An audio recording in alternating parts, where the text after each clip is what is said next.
क्षत्रिय सोचता है कि क्षत्रिय जीवन मैंने जिया, मुझे आनंद नहीं मिला, अगली बार हम ब्राह्मण बन जाएं।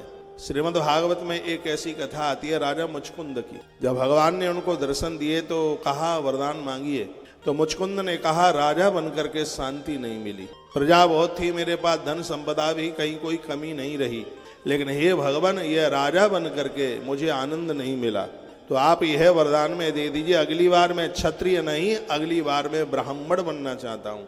भगवान श्री कृष्ण ने कहा ऐसा ही होगा, और वर्णन किया गया कि वही मुचकुंद नाम के राजा अगली बार में सदानंद ब्राह्मण बने, जिनकी कथा सत्यनारायण व्रत कथा में आती है।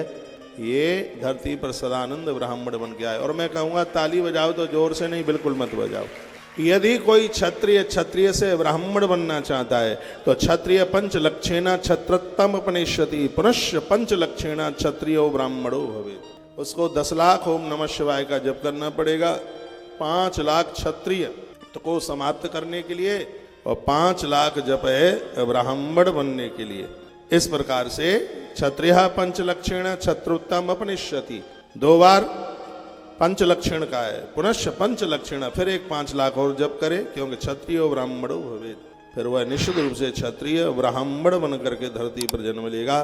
मंत्र सिद्ध जपाशैव क्रमान भुक्तो भविष्वरा वैश्यस्व पंचलक्षेण वैश्यत्म निश्यति। वैश्य के लिए भी वर्णन किया गया है।